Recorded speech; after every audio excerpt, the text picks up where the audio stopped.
Hey everybody, how's it going? Okay-ish? The world hasn't blown up yet, so here we are on a fine Friday, thinking about math.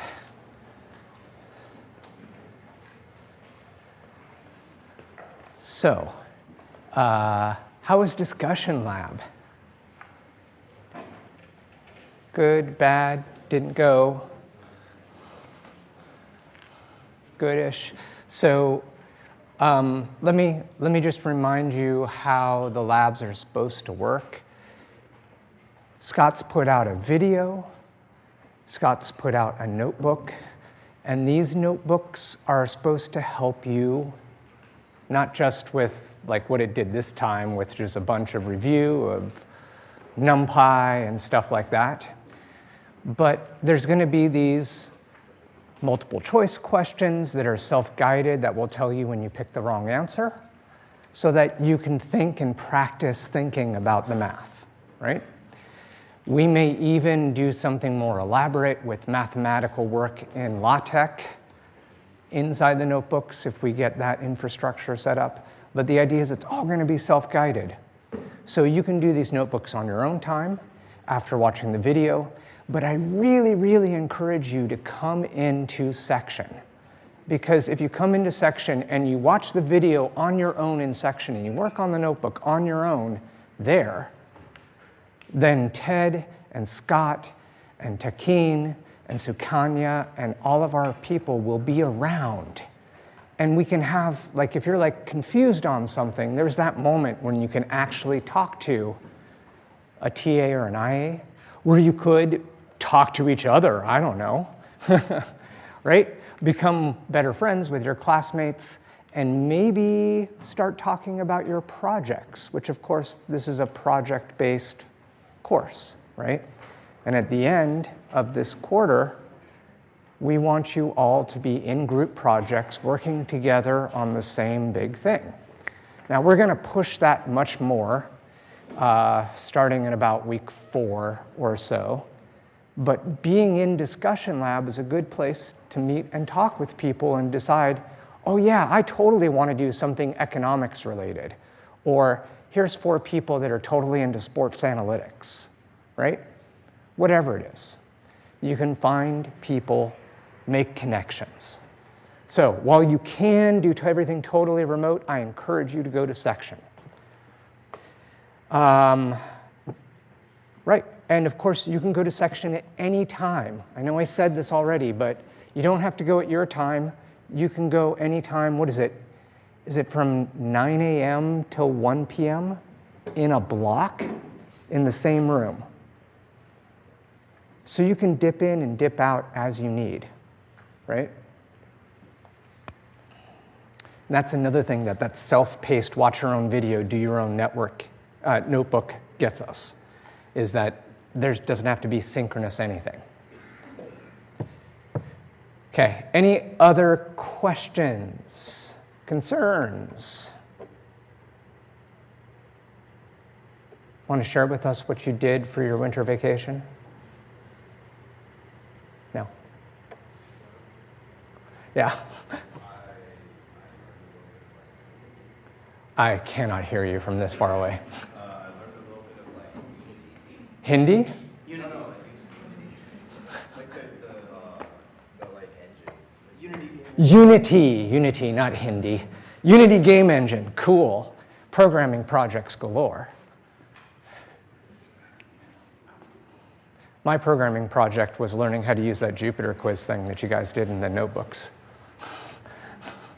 Okay, so let's keep on with Bayesian math. So raise your hands if you have previously heard of the Monty Hall problem. Okay, I'm not the only professor doing this stuff. Okay, so it doesn't really need that much introduction. But there's at least a few people that their hands didn't go up, so let me use my really cool slides. The original thing was a game show that's like my age, right? There's this game show called Let's Make a Deal. And the nature of that game show is that basically you can easily get small prizes, but then the host is always going, I don't know, do you want to stay with this little tiny prize you got, or would you like to make a deal with me and risk it all for a bigger potential prize? So with that framework, the final boss level of this game show is you're presented with 3 doors. And behind one of the 3 doors is a brand new car, right? You get to choose. Let's say you select door number 1, and you tell Monty Hall, the game show host, you tell Monty, I want to take door number 1. And after the usual, are you sure kind of stuff, Monty's like, okay, let me show you what's behind one of the doors you didn't pick. So before we go through Monty's little thing, I want you to think for a second. What's the probability that the car is behind door number 1, the door you picked? Somebody want to blurt it out? 1 in 3. 1 in 3, right? Assuming that there's no way that to actually make you faked out and push you towards a particular choice, your default assumption is 1 out of 3. Okay, so what's the probability that the car's behind doors number 2 and 3? Like combining the 2 doors together, what's the total probability you didn't select it? 2/3, right? So you got a 1/3 chance of success right now. Okay, so Monty, after you select door number 1, he reveals to you the contents of door number 2, which is usually something you don't want, and it is quite often literally a goat.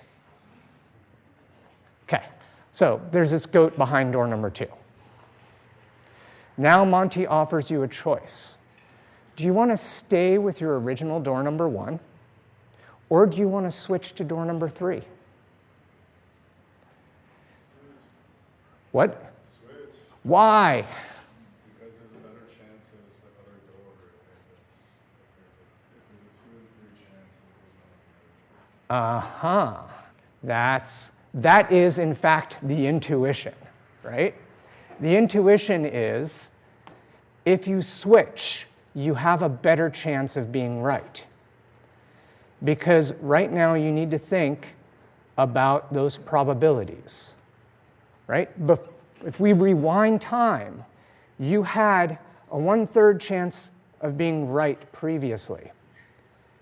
There ain't no way Monty's gonna reveal to you the door with the car. Yeah, sorry. I heard an explanation where it's like if you had 100 doors and he went and opened 98 doors except for another one, it would be obvious that you want to switch your doors.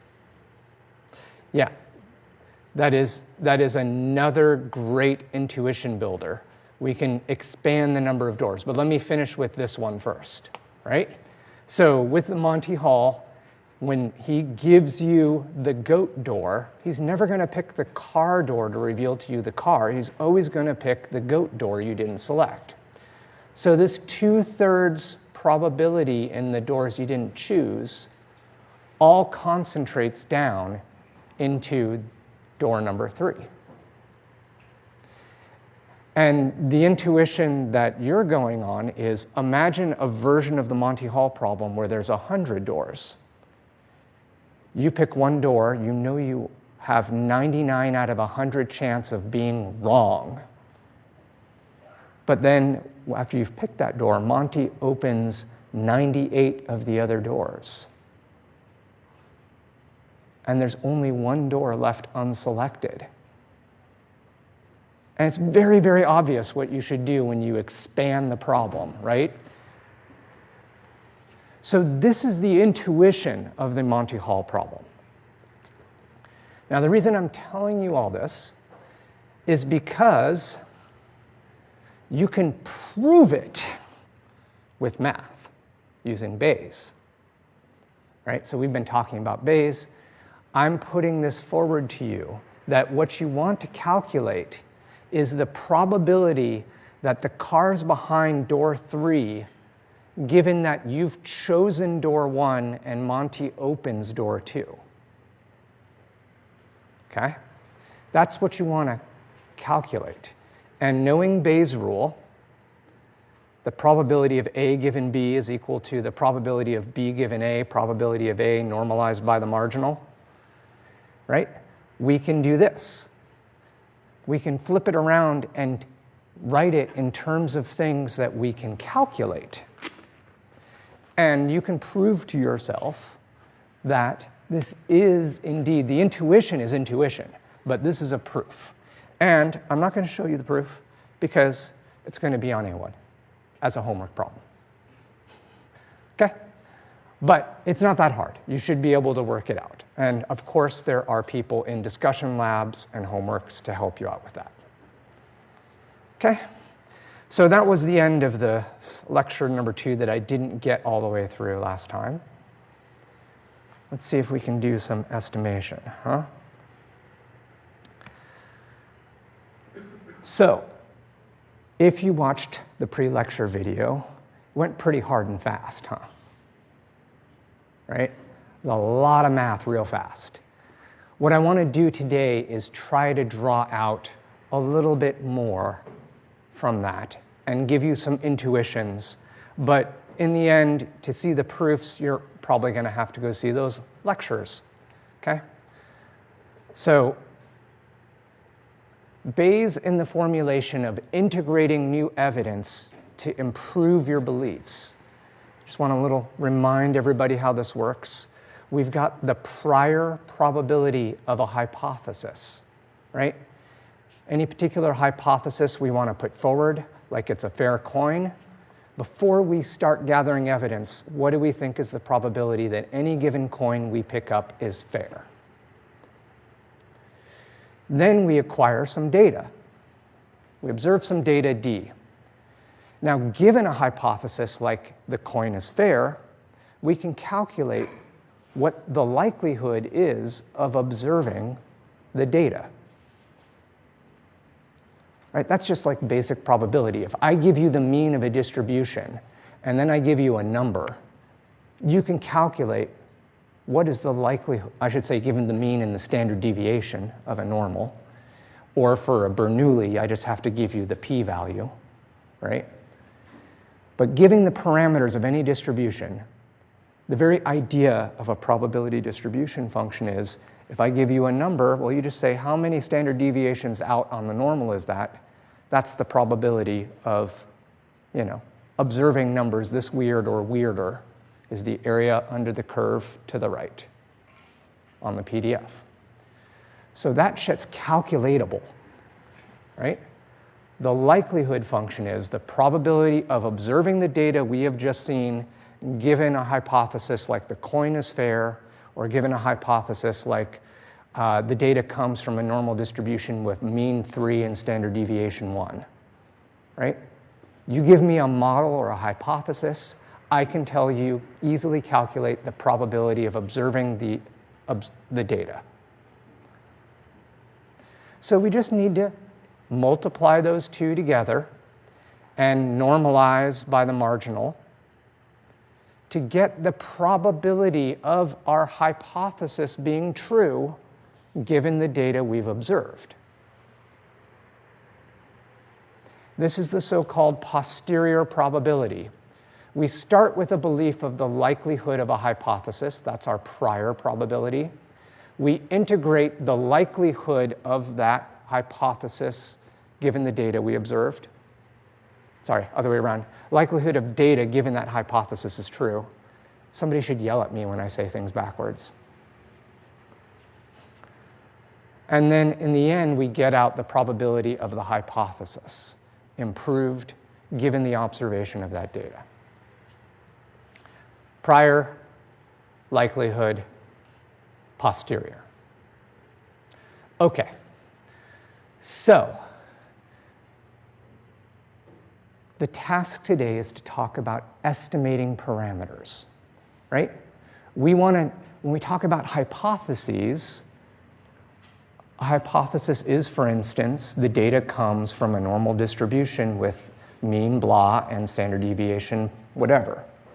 Okay? That's a hypothesis. So we want to estimate parameters. We want to know what is the right value of the distribution parameters to describe the situation we are modeling. Estimating the right parameters. So we can do this in a couple of different ways. Let's say I'm doing coin flips. Coin flips are a Bernoulli distribution. Okay? Getting a bunch of coin flips in a row is a binomial distribution.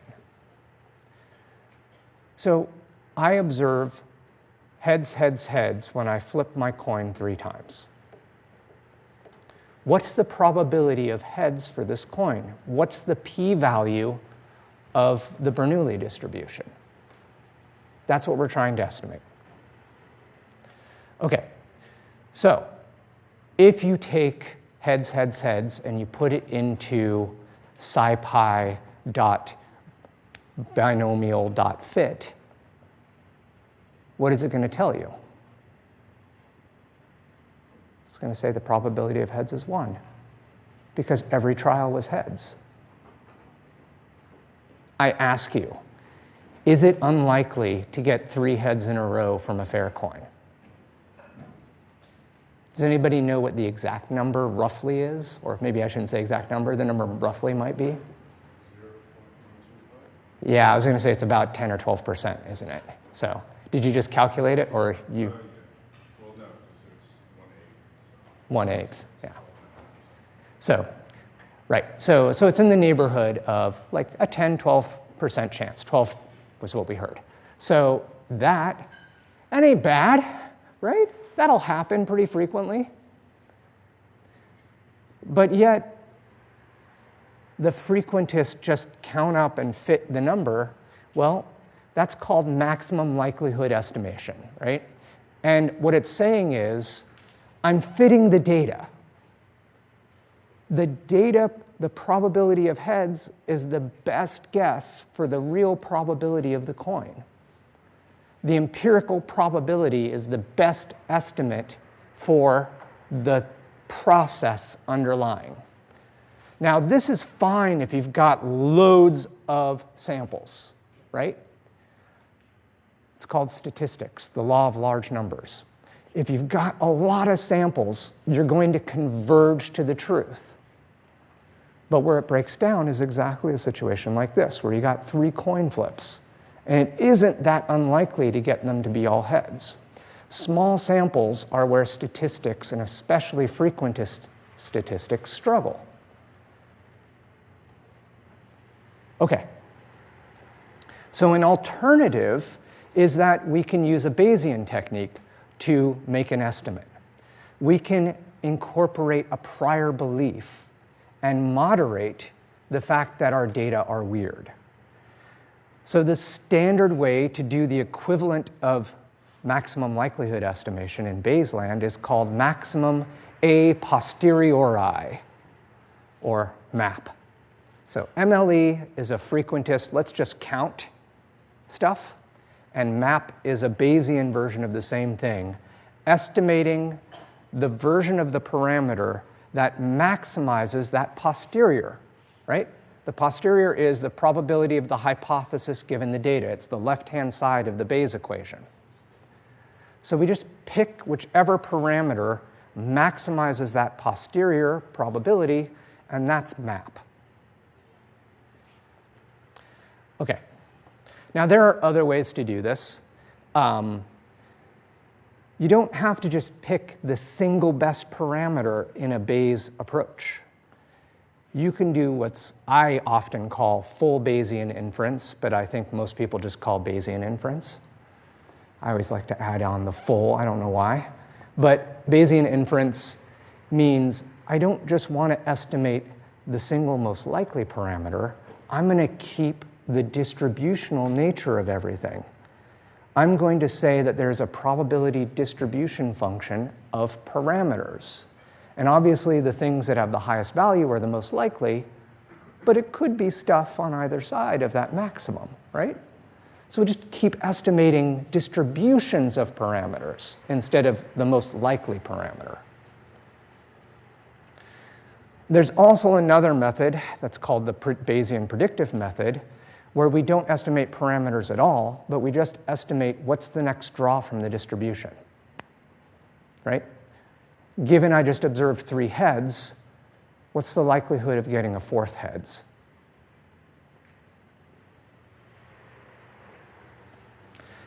Okay, so generically speaking, you can just calculate some numbers to get map or predictive, but to do Bayesian inference, to do the full task, to maintain distributions of parameters, can be very computationally intensive.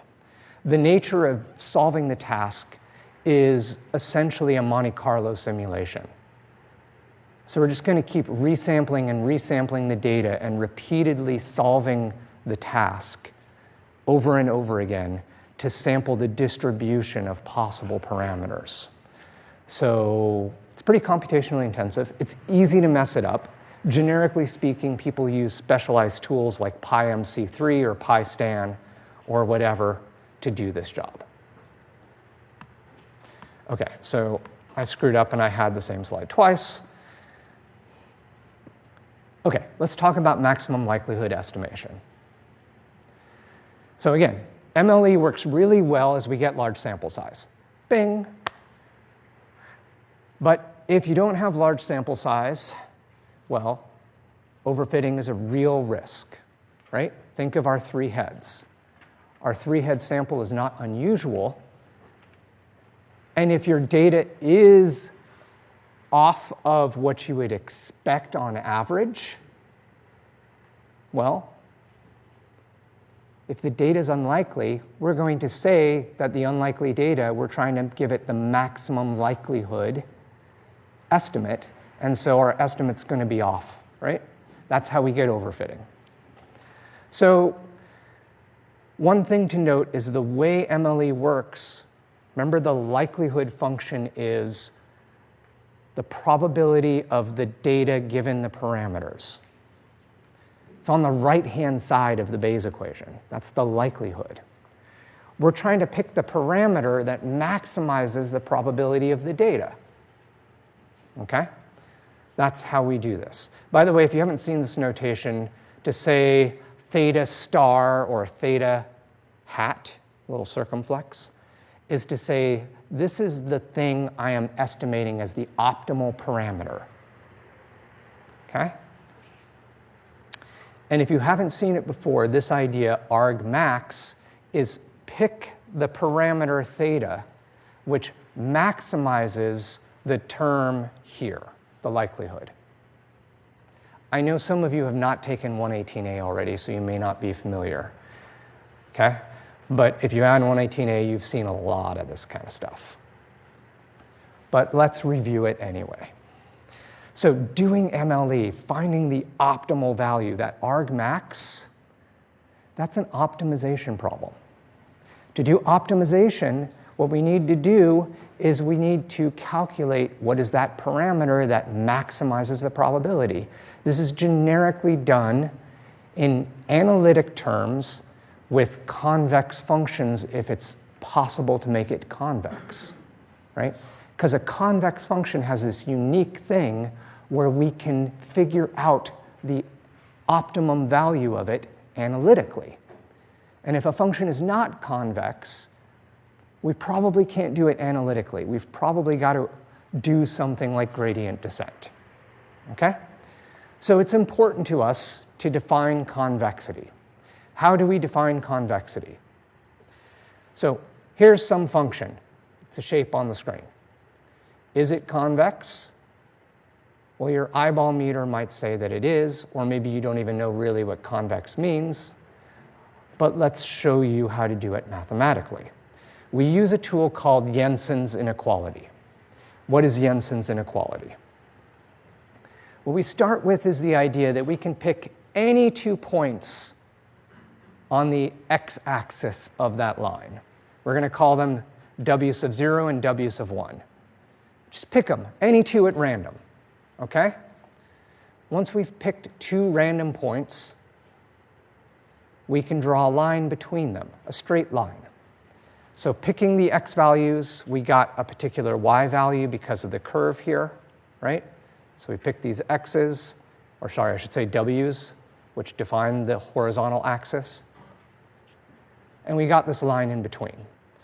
So Jensen's inequality says a function is convex if any point you pick along this line is always above the equivalent horizontal position on the original function. Okay?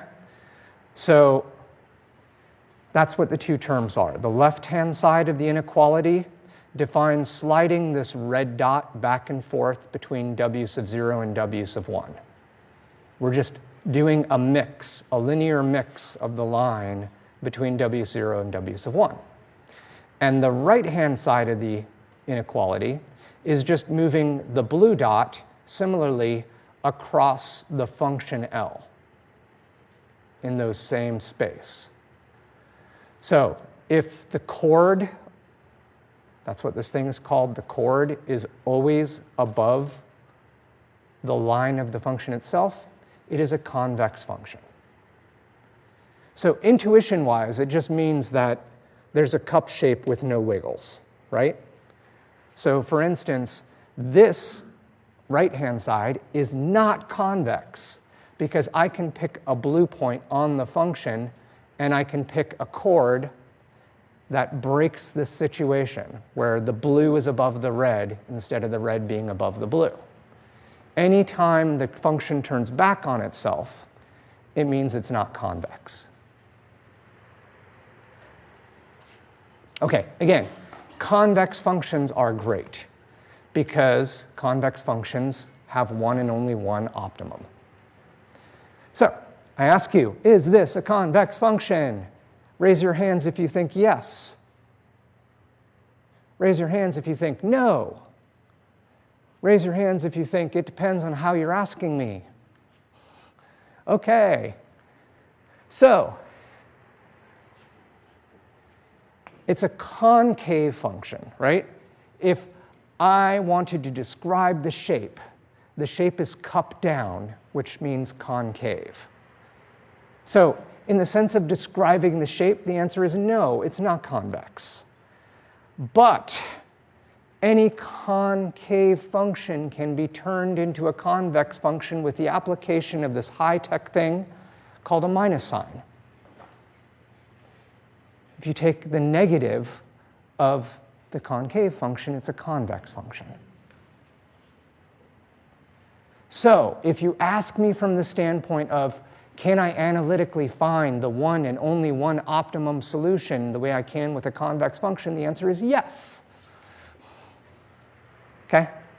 So it depends on what I'm asking you. If I'm asking you about the shape, it's not convex. If I'm asking you about, can we solve an optimal solution analytically?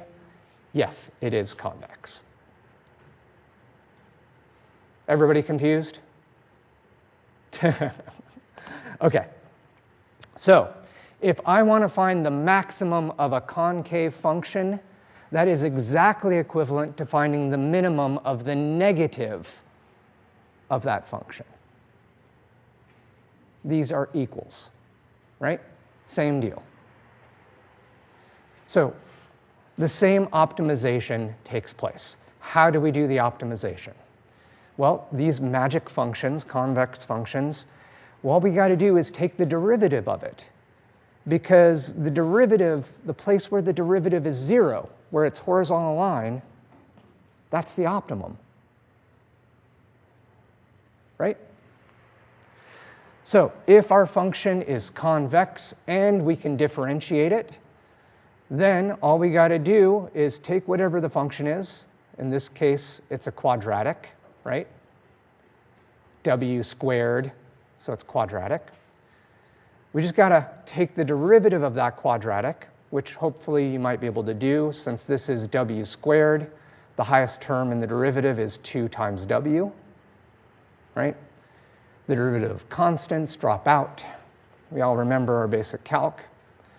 And we just have to set this derivative of w equal to 0, and then solve for w. So we can find that the optimal thing of w minus 3 squared happens at the value of w equal to 3. If you were in my 118A, I know you're bored at this point because you did this a lot. If you weren't, this may still trouble you. Come back to it. We can talk more later. Okay, this isn't important for today at all, but I just want to mention for those of you that have never been in 118A, that optimization like this is the basic part of how machine learning works, right? And if we're lucky enough to be optimizing a convex function, we could just solve for it and get the optimum. But loads of very important machine learning problems are not convex. And if they're not convex, this is the best you can do. You can still get that derivative of the function, and instead of going right to the best solution looking for when the derivative is 0, we know that generically there could be multiple places in this function where the derivative is 0, right? So instead what we're going to do is we're going to start off in some random location in the problem space, and we're going to follow the derivative of the function downhill, trying to find that minimum. And we're just going to roll towards nirvana, right? And sometimes we get stuck in what's called a local minima, and sometimes we make it to the true minimum. It just depends on where we start, and depends on some other stuff too. Okay? Generically, this is how lots of machine learning works, is we are trying to optimize a function that's non-convex, and we just roll downhill. This is called gradient descent, rolling downhill using the gradient function, using that derivative. Okay, but again, that's not what we're doing right now. What we're doing right now is MLE, maximum likelihood estimation. And MLE is convex. Let me show you how. So coin flips, Bernoulli distribution, comes up heads with probability theta, right? And to observe a coin flip, the probability of getting heads is going to be theta to the x times 1 minus that theta probability to the power 1 minus x, where x is 0 for tails, 1 for heads, right? So essentially, this is the component of the tails probability. This is the component of the heads probability. If you need reviewing on Bernoulli distribution, you've got plenty of resources on the internet. So if we have a run of 3 coin flips, well, each one of those coin flips is statistically independent of the other, right? If it comes up heads time number 1, that doesn't affect whether the coin comes up heads on trial 2. So statistically independent probabilities multiply together.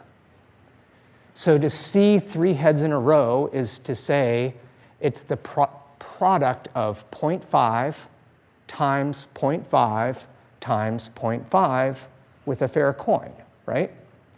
Each head on a fair coin is probability 0.5. And so to see 3 heads in a data set of 3 coin flips is to say 0.5 times 0.5 times 0.5, the product of the likelihoods, right? Okay, so if we got the product of the likelihoods, then what we're trying to do is make this a convex function so that we can solve for the optimal parameter theta. Okay? The best way to do that with a product is to take the log of the product, because the logarithm of a bunch of things multiplied together is just the sum of the individual things' logarithms. It's a nice little trick that logarithms get us. So we can take the sum of the parts inside and break it apart. So every single one of those coin flips, we do the sum of those things. And then each one of the coin flips has the two parts, the heads part and the tails part in the Bernoulli distribution. And we can break that apart. And we can go even one further because there's the powers, and stuff inside a log that's a power comes outside the log as a multiplication. So we got rid of multiplications, and we got rid of powers, and we broke it down with these logs. Okay? Now, the great thing about a logarithm is it's convex, by definition. So we know that this formulation, what's called the log likelihood, the log of the likelihood function, the log of the probability of the data given the parameters, right? The log likelihood function is a very common technique in statistics. We take the log of the likelihood function, we know it's convex, now we can solve. Okay, so we start with that thing, and we take its derivative. The log of theta, the derivative with respect to the data. Well, stuff inside the log, the derivative of a log is 1 over that stuff, right? So derivative of this term drops out, we get the theta, 1 over theta. So we have this guy, the sum over the data points on top, and the derivative of the log is just 1 over theta, right? In this thing, the internal inside the log stuff is 1 minus theta. So the derivative of that is 1 over 1 minus theta, drops out like that. This negative sign here, which arrived in our lives, comes because you've got to chain rule that shit, right? So the derivative of this thing, we're just going to lump it together and call it z, is 1 over z. Drop the z in there. But then we need to take the derivative dz d theta. And dz d theta, that gets you that negative sign, brings it out here. Yeah? So I'm a little confused on, I guess, the notation. I did it wrong. I realized in the middle. It's not derivative with respect to d, it's derivative with respect to theta, isn't it? Yeah. It's derivative with respect to theta. My bad. I typed it wrong. I will fix it and re-up the slides. You're right. So, yeah, this should be with respect to theta, for sure. Okay. So, yeah, that's where we get this guy. So, natural logs are convex, they're differentiable. We just have to set this thing equal to 0 and solve. Right? How do we do that? Well, I'm just going to take this right-hand term and put it on the right-hand side of the equal sign. So the negative sign goes away. This guy goes to the right-hand side of the equal 0. Okay. Now it's time for some more fun. The summation over the n coin flips of 1 is, of course, n. So we drop that summation of 1 into n. Then we can go ahead and take this term, throw it over to the left-hand side, take this denominator, throw it over to the right-hand side. Just algebra. Okay, and then finally, we can take this theta sub n, leave it on the right-hand side, and move the theta times negative sum of the data, move it over to the left. Okay? So that's how we get this formulation. But that just simplifies because theta times the summation, the negative theta times the summation, plus theta times the summation, these two things cancel right here. And so we're left with this theta sub n is equal to the summation of x over k. And we just pull the n over to the other side, and we can see that to get the parameters is just to sum up the number of heads and divide by the total number of coin flips. Oh my God, it's the mean of a Bernoulli distribution. I mean, all this huge amount of math is just to go to show you that what we ended up deriving is the empirical mean. That's the maximum likelihood estimate of the distribution. It's so disappointing. We went through all this math to get to the fact that the maximum likelihood estimate is the empirical mean of the distribution. But it just goes to show you several things, right? Why did we go through this? Because these same techniques get used in other parts of machine learning, and this is practice.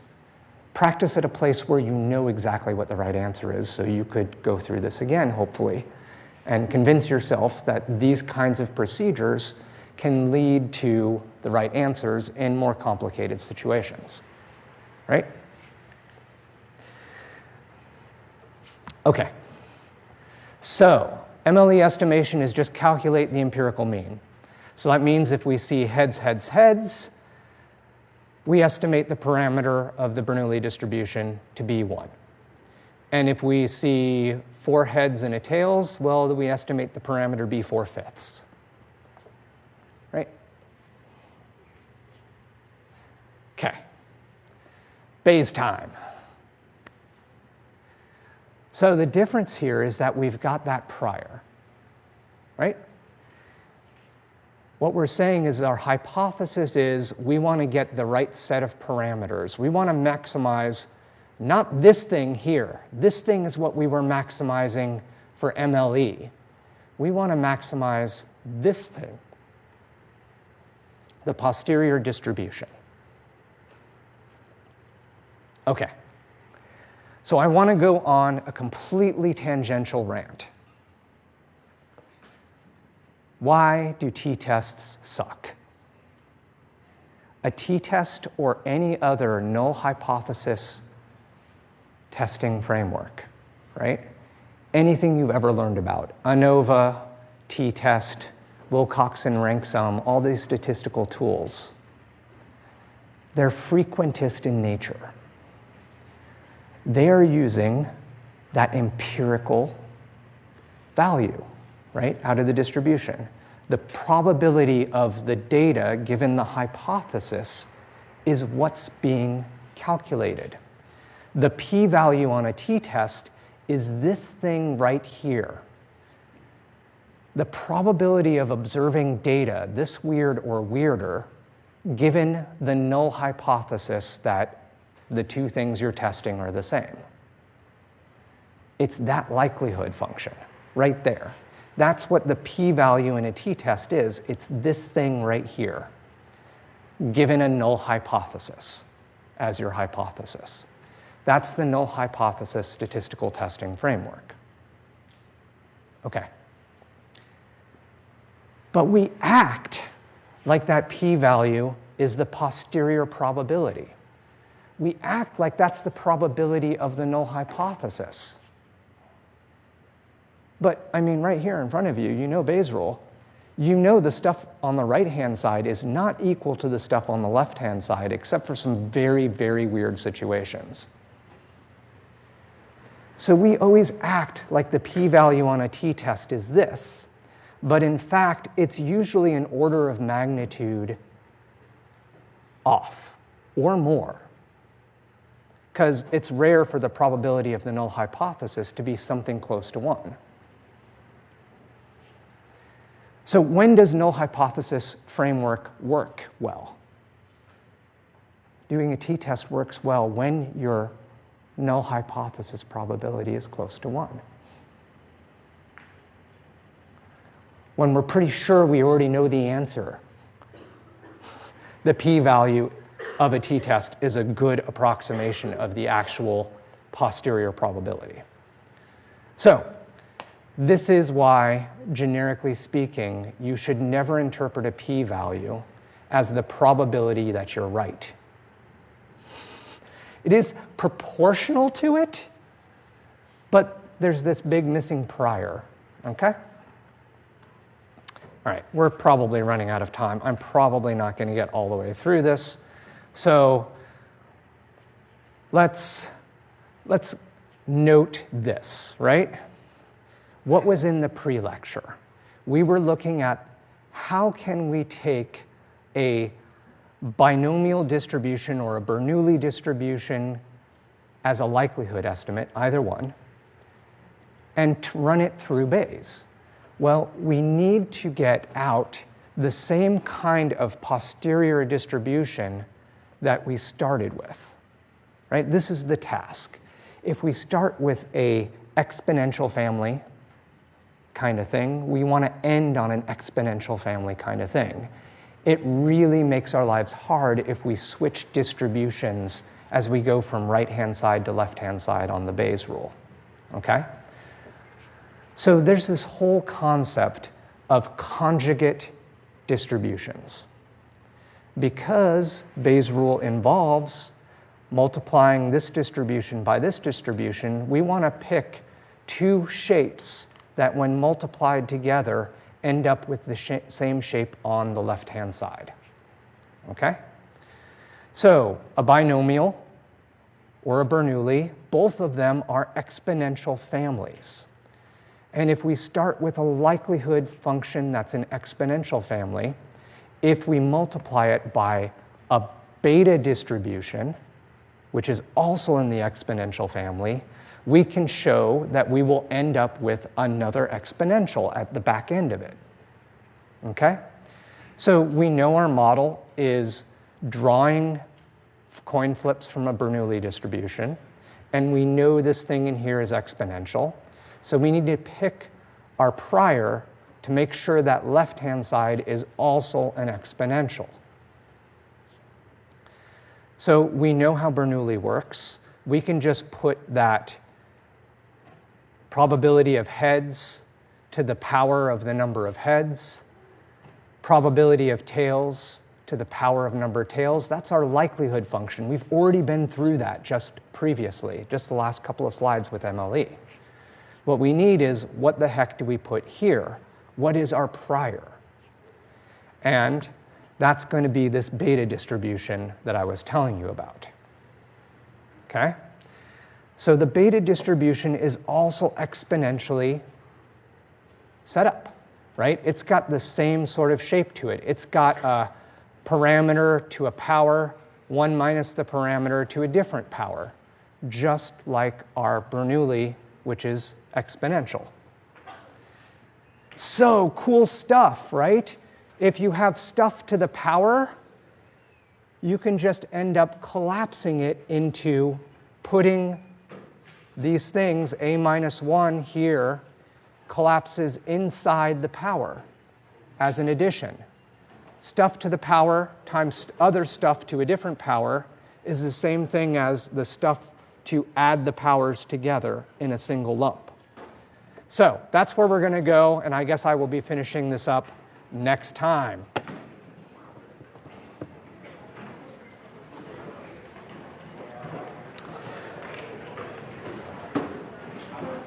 Hey. I just had a quick question about this last slide. So the point of making sure that the exponents match up is so that in the end it's easier for us to solve? Yeah, so that we can do this step, right? When you have theta to the third power, and this is theta to the a minus 1 power, we can just collapse and make this theta to the 3 plus a minus 1. Right, okay. Right? We want the same shape so we can do that trick. Sure, okay, got it. Okay, well thank you very Yeah. much. Hey, Is this class auditable, or do you have to be? you can definitely audit. I have a couple